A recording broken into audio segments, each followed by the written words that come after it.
नमस्कार मित्रों, हमारे साथ है यूक्रेन से लौटे बाड़मेर के छात्र कल्याण ओझा। इनसे जानेंगे इनके अनुभव। इन्होंने यूक्रेन से रवाना होने के बाद घर तक पहुंचने से इनका सफ़र कैसा रहा और यूक्रेन की क्या हालत है।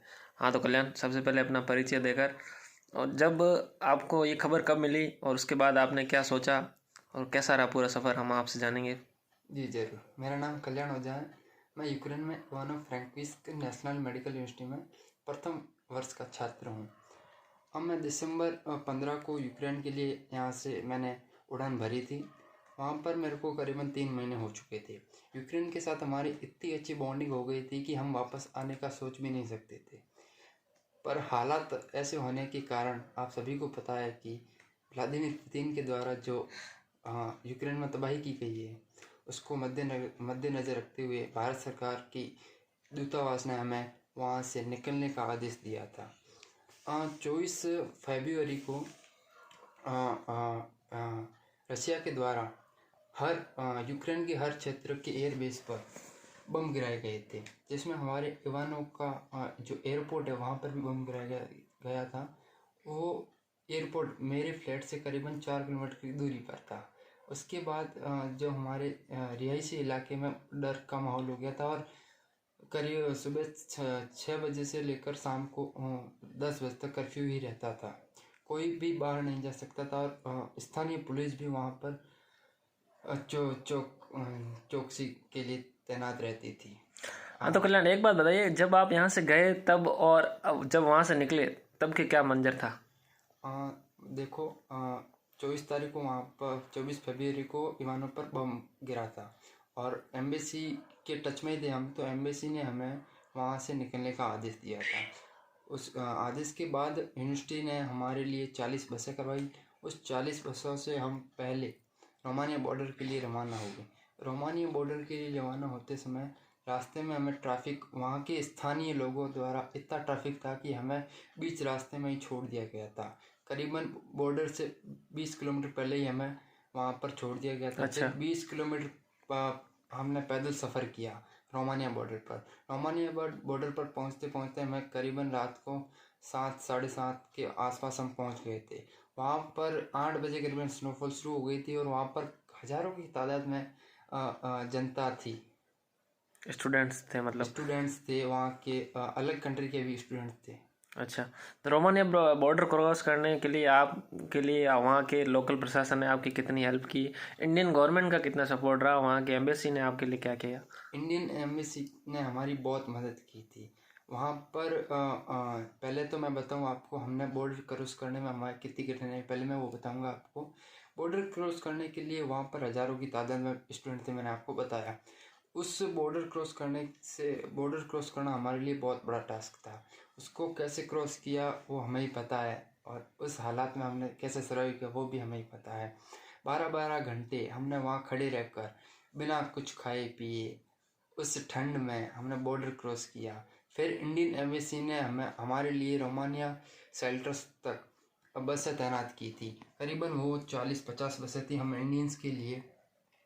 उस 40 बसों के द्वारा पहले हमने बॉर्डर क्रॉस किया, फिर हमने बसों के थ्रू रोमानिया शेल्टर्स पहुंचाया गया। रोमानिया शेल्टर में हमें बहुत अच्छी सुविधा दी गई थी इंडियन दूतावास के द्वारा। वहाँ पर हमारे वीरम सिंह जी परोसा हमें मिल गए थे। भारतीय राजदूतावास में वो काम करते हैं। उन्होंने भी हमारी बहुत हेल्प की थी। इंडियन एम्बेसी ने हमें फूड, जो डेली नेसेसरी आइटम्स है वो भी प्रोवाइड करवाए।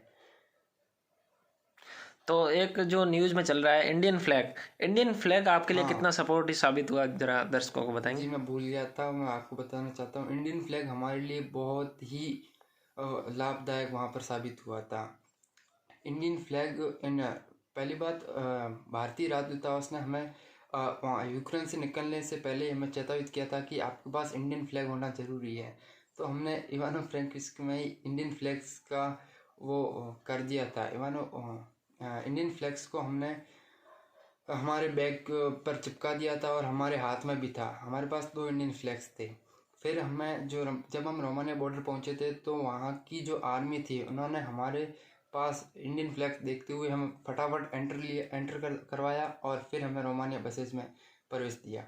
और इसी इंडियन फ्लैग्स के द्वारा पाकिस्तानी, अरेबियंस, अफ्रीकन्स, ये अदर कंट्री के भी लोग आसानी से अंदर जा रहे थे। तो इंडियन फ्लैग ही आसानी से जा रहा था, ऐसा क्यों? ऐसा इसलिए कि हमारे प्रधानमंत्री श्रीमान नरेंद्र मोदी जी के अंतर्राष्ट्रीय संबंधों के कारण ये आज ऐसा हो चुका है, जिसकी वजह से हम सभी आसानी से बॉर्डर क्रॉस कर पा रहे थे।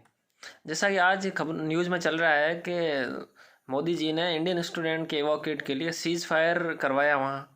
जी सर, ये भी बहुत बड़ी हमारे लिए खुशी की बात है कि प्रधानमंत्री श्री नरेंद्र मोदी ही एकमात्र ऐसे प्रधानमंत्री है जो 5 घंटे तक वहाँ पर यूक्रेन और रशिया की वॉर को स्टॉप करवाया, क्योंकि इंडियंस को इवैक्यूएट करना वहाँ मोदी जी के लिए बहुत बड़ा काम था। वहाँ पर फंसे हुए विद्यार्थियों को निकालने के लिए आप भारत सरकार से क्या गुहार करेंगे? भारत सरकार से अब क्या ही गुहार करें, वो बहुत कुछ कर रही है पहले से ही। और अब मैं और कहना चाहूँगा कि जो सुमी में करीबन 350 लोग फंसे हुए हैं और कीव और खार्किव में पहले से ही फंसे हुए, उनको जल्द ही जल्द निकालना बहुत ज़रूरी है। उसके लिए सरकार से यही गुजारिश है कि उन्हें फटाफट जल्दी से या रसिया बॉर्डर पर पहुंचा दिया जाए या फिर हंगरी के बॉर्डर पर पहुंचाना ज़रूरी है, क्योंकि वहाँ हंगरी बॉर्डर पर इतनी कठिनाई नहीं आती है जितनी हमें रोमानिया बॉर्डर पर आई थी।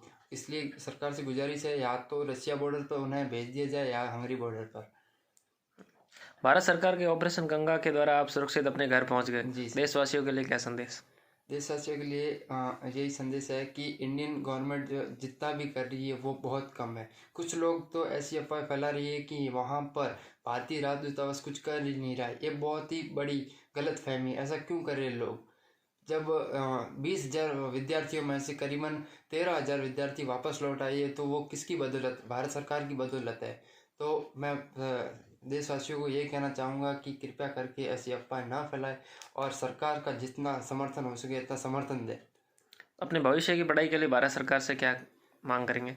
जैसे कि हमें पोलैंड बॉर्डर पर हमें वीके सिंह जी मंत्री मिल गए थे। उन्होंने हमें एक दिलासा दिलाया है कि हम प्रत्येक जो यूक्रेन में MBBS की पढ़ाई कर रहा है उन्हें हम डिग्री पूरी करवा कर रहेंगे। ये हमारे लिए बहुत बड़ी खुशी की बात थी। वीके सिंह से ये गुजारिश है कि यह आपकी बात सही साबित हो। सही साबित हो। अगर सब कुछ नॉर्मल हो जाता है, शांति हो जाती है, तो वापस यूक्रेन जाना चाहोगे? जी बिल्कुल, यूक्रेन जाना चाहेंगे, क्योंकि मेरी तो 3 महीने में ही यूक्रेन के साथ इतनी बॉन्डिंग हो गई थी कि हम वापस ही नहीं आना चाह रहे थे। आधे लोग तो 10 दिन पहले ही जब वॉर की सूचनाएं शुरू हो गई थी कि वॉर होने वाला है, तभी लोगों ने टिकट करवा दी थी। बट हमने अभी तक वो ऐसा कुछ नहीं करवाया था। घर जाने का प्लान भी नहीं बनाया था। हमने सोचा था कि अगर ऐसा कुछ होगा तो फिर जाना पड़ेगा, और घर वालों से भी प्रेशर आता कि बच्चों आ जाओ। सुरक्षित घर लौट आए, कितनी खुशी है। बहुत खुशी है, अपार खुशी है। घर वालों को भी खुशी है, भाई मित्रों और सभी को बहुत खुशी है कि भारत सरकार की बदौलत बच्चा घर लौट आया है। Okay, thank you Kalyan.